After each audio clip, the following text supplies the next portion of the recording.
Pues hola, buenos días. No os veo por Zoom, no veo vuestras caras, pero entiendo que ya un buen número de vosotros estáis conectados y queremos daros la bienvenida este 3 de noviembre a nuestra capilla, nuestro tiempo de compartir un momento alrededor del Señor.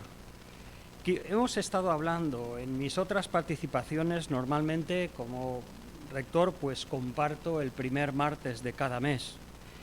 Y en otras ocasiones hemos hablado de la espiritualidad y varias posturas dependiendo del lugar y perspectiva que se le da al texto de la Escritura.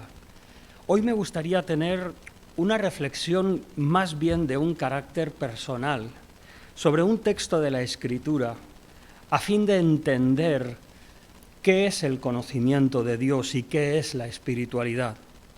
Por supuesto que un texto no es suficiente para abarcar toda la experiencia espiritual, pero hay algunos pasajes que nos marcan el camino, que constituyen fundamentos o una base sobre la cual edificamos nuestra espiritualidad. Son fundamentos que nos ayudan a que nuestra espiritualidad sea viva, pero sea bíblica también.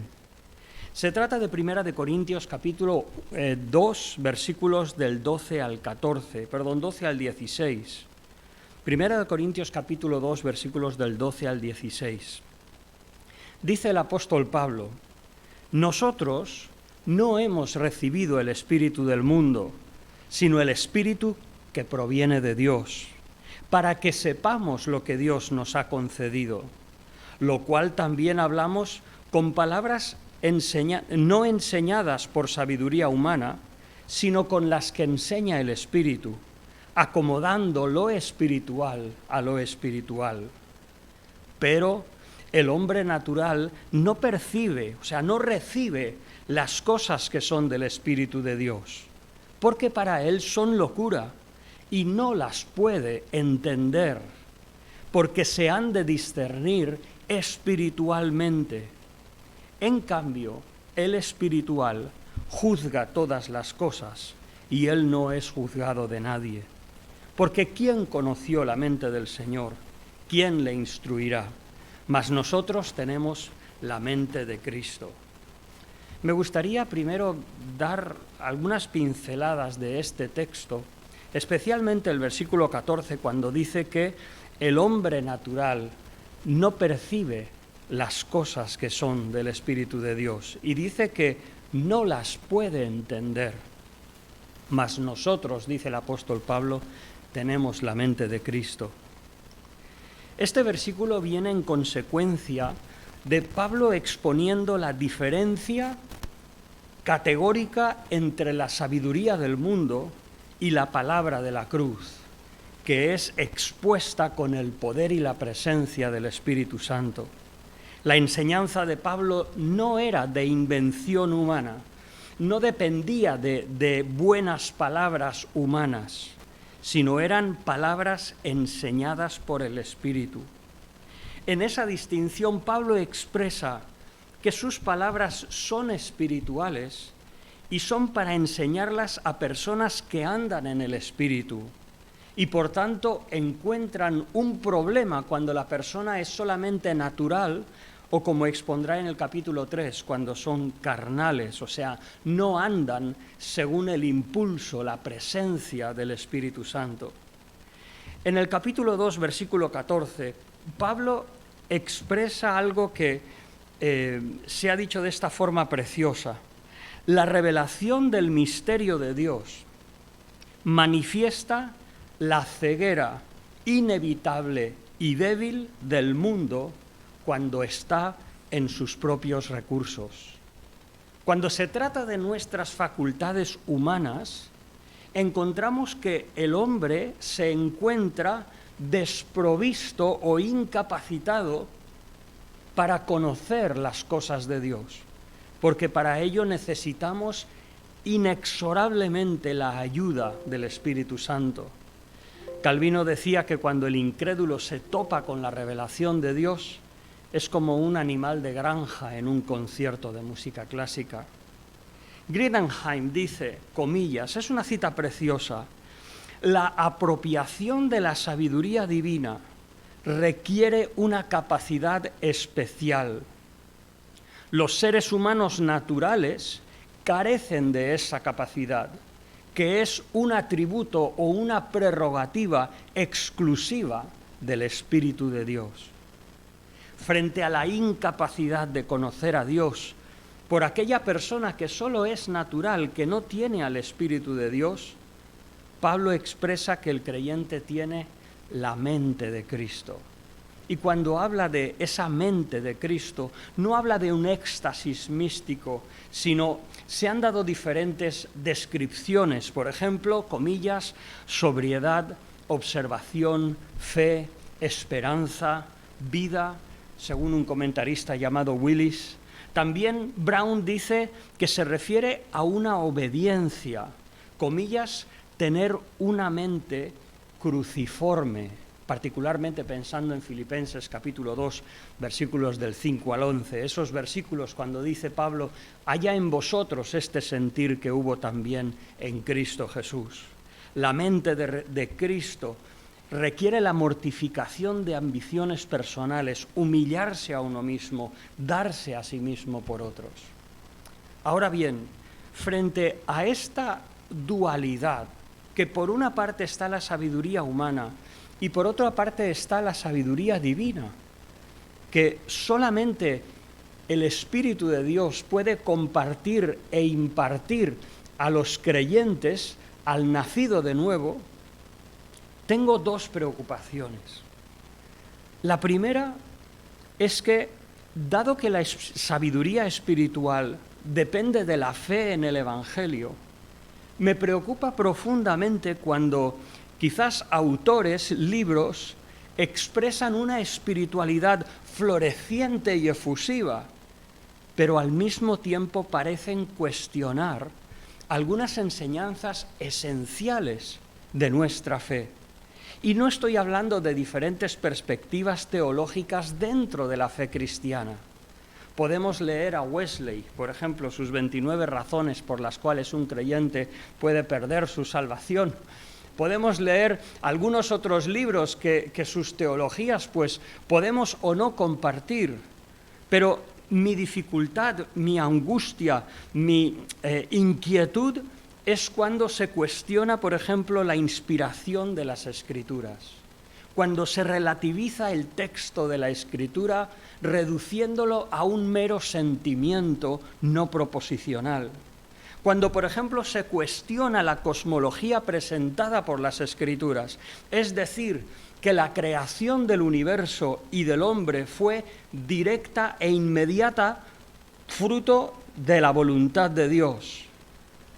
Me inquieta cuando alguien, por ejemplo, comienza a hablar de ese tal Jesús histórico diferente a los evangelios, como que el Jesús que leemos en los evangelios fuese fruto de una conciencia colectiva devocional de algo que no fue histórico. Me preocupa cuando se habla de la resurrección como algo no corporal. Me preocupa cuando se ofrecen diferentes formas de salvación, no entendiendo que la salvación es exclusivamente por la obra expiatoria de Cristo como único Salvador, Cristo muriendo en nuestro lugar. Cuando hay diferentes mediadores, diferentes personas que pueden comunicar sus supuestos méritos para beneficiarnos en nuestra salvación. Me cuesta, no puedo recibir enseñanza ni ejemplo de personas que cuestionan estas enseñanzas, que cuestionan los dos únicos destinos que presenta la Escritura como destinos eternos, sea la presencia y gloria de Dios o sea el castigo eterno. Ahora, esta sí, ciertamente, es una preocupación. Crecen mis dudas, no voy a decir quién es salvo o quién no, pero crecen mis dudas cuando alguien cuestiona estas enseñanzas esenciales y pretende una espiritualidad. Según este texto, si no comprenden el Evangelio, si no aceptan las enseñanzas que la Escritura expresa de forma natural, ¿cómo pueden ser nuestros ejemplos o nuestra inspiración.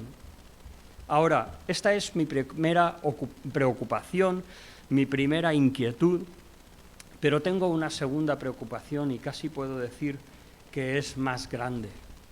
Porque la primera quizás se puede solucionar estudiando un poco, leyendo un poco, analizando un poco, pero a veces sin querer, pensando en estos problemas teológicos, y no los quiero dejar a un lado, o sea, queremos defender la fe una vez dada a los santos y defenderla ardientemente, como dice Judas, epiagonizo, o sea, queremos agonizar en la defensa de la fe una vez dada a los santos. Pero quisiera resaltar de ese pasaje que hemos leído antes el centro que tiene, porque el centro de ese conocimiento de Dios que se expresa en 1 Corintios 2, 14 y 15, no es solamente un conocimiento intelectual. Mi segunda y mayor preocupación es que, pensando en estos debates teológicos, a veces me olvido que el conocimiento de Dios no está en la asimilación de información teológica para discernir y desechar el error. Lo que Pablo habla como conocimiento de las cosas de Dios no tiene que ver solamente con una cuestión intelectual, sino que depende primariamente de la presencia y control del Espíritu Santo en nuestras vidas. Se trata del fruto de una relación. Se trata de recibir la influencia espiritual de una persona, que es el Espíritu Santo. Se trata de un conocimiento, según el apóstol, que depende de la comunión que cultivamos con el Señor. Depende de nuestra obediencia, de buscar su rostro, buscar nuestra comunión con Él. El conocimiento que Pablo habla, esa mente de Cristo, emerge de una relación cercana, personal e íntima de Dios con nosotros. Si solo es intelectual, es una mera caricatura. El conocimiento de Dios, si tratáramos de expresarlo solo intelectualmente, es como si fuéramos a tocar la Quinta Sinfonía de Beethoven solo con un silbato. El conocimiento de Dios va más allá. Hablamos del fruto de una relación íntima. ¿Y de qué relación hablamos? Cuando hablamos de la espiritualidad cristiana, de conocer a Dios en el Espíritu, hablamos de una relación que se preocupa de nuestras necesidades y que está cercano a suplirlas. Y la imagen que el Señor nos da, Juan capítulo 13, aún antes de que termine la cena, el Señor se levanta, toma una palangana, una toalla, se ciñe y comienza a lavar los pies de los discípulos. Ese capítulo de Juan comienza diciendo el Señor que, así como amó a sus discípulos, los amó hasta el fin. Esa es la relación que el Señor desea tener con nosotros y fruto de esa relación viene ese conocimiento espiritual de Dios. El conocimiento de Dios es fruto de una relación de un Dios que nos llama por nuestro nombre y desea que nuestra relación, nuestra comunicación sea tan clara y frecuente que fácilmente identifiquemos su voz, diferenciándola de la voz de los extraños. Es fruto el conocimiento de Dios de una relación que se entristece cuando obramos mal o cuando obramos independientemente de Dios, cuando no buscamos esa relación con Dios. La Escritura habla de que el Espíritu Santo que vive en nosotros se puede entristecer. El conocimiento de Dios que emerge de una relación íntima, cercana, que desea reunirse con nosotros. El Señor dijo a sus discípulos la última noche cuando instituyó la cena del Señor: «¿Cuánto he deseado comer esta Pascua? Porque os digo que no la volveré a comer hasta que no se cumpla en el reino de Dios». El Señor está deseando volver a estar con nosotros. sentarse con nosotros, celebrar esas bodas del Cordero. El conocimiento de Dios que Dios desea que tengamos de Él es un conocimiento que emerge de su manifestación en nuestros corazones. Juan capítulo 14, el que me ama mi palabra guardará y yo me manifestaré a Él. Luego dice, vendremos a Él, yo, mi Padre, vendremos a Él, haremos con Él morada. El conocimiento de Dios viene por una influencia que se puede apagar si vivimos solamente en nuestro mundo material sin cultivar una comunión con Dios. Mi segunda y más grande preocupación cuando leo este pasaje, sí, por una parte son las distorsiones que puedan haber teológicas de lo que es la presentación del Evangelio y al mismo tiempo pretender una superespiritualidad. Pero en lo personal me preocupa distraerme de aquello que costó la sangre del Señor Jesús en la cruz. El Señor desea esa relación con el alma del pecador que se arrepiente, que es hecho hijo de Dios, que es regenerado, que es reconciliado. Desea esa relación íntima, preciosa, de la cual emerge un verdadero conocimiento de Dios. Termino con esto. No sé qué pensaréis. Aquí estamos otra vez con diferencias teológicas, si sois dicotomistas o tricotomistas, si pensáis que el hombre es alma, espíritu y cuerpo, o solamente parte material y parte inmaterial. Pero pensad por un momento, si el Señor nos quitara un día nuestro intelecto, ¿qué quedaría de nuestra relación con Él? Para mí no es algo tan extraño de imaginar, porque cuando estuvimos en Logroño plantando una iglesia, conocimos a dos mellizas que desde los 6 años manifestaron que eran autistas las dos, autistas profundas, tenían la mentalidad de un niño de 6 y luego tenían 55 años y tenían la mentalidad de un niño de igual... Un niño de 9 años, bueno, 2 niñas de 9 años. Me acuerdo de visitarlas y tenían sus cromos apilados en los brazos del sofá, pero ellas expresaron su fe y se bautizaron. Pues una de ellas tuvo cáncer de colon y claro, como las personas autistas no se expresan, cuando lo encontraron estaba ya por todo su cuerpo.